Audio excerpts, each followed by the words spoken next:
section, we're learning about the Major Arcana. There are 22 cards, and some people call it the Journey of the Fool. This is because it starts off with a young man who has very, very few skills and learns his lessons of destiny along the way, culminating in the 21st card, which is the World. I prefer to think of the Major Arcana as soul cards. We've come down here to learn lots of lessons, our destiny.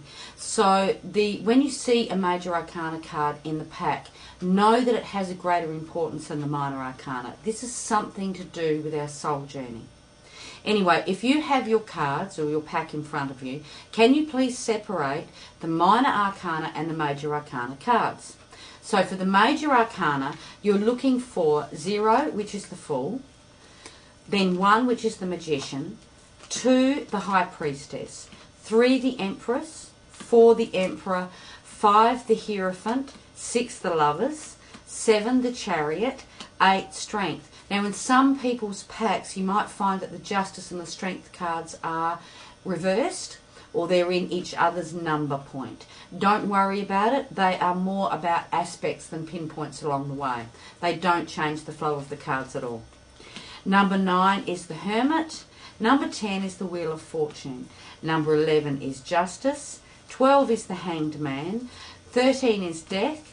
14 is Temperance. 15 is the Devil. 16 is Tower.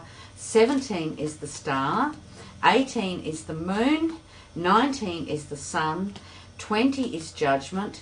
And 21st is the World. This is the culmination or the completion of a journey.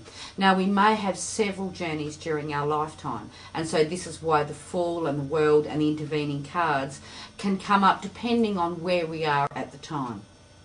In the next section we will look at 1, the individual meanings of the cards, the picture symbols on the cards, because we can learn by looking at those symbols and the cards will actually tell their own story. The third way is I'm going to tell a story about 2 women. Major Arcana cards can come up, as in any other card in the pack, in the upright position or the reverse position. The reverse position has a more negative connotation than the upright position, so in this way I'm going to tell a story about 2 women. One's name is Aloha. She is going to do her Fool's journey in the upright position, and poor old Newit, who's going to do her journey in the reverse position.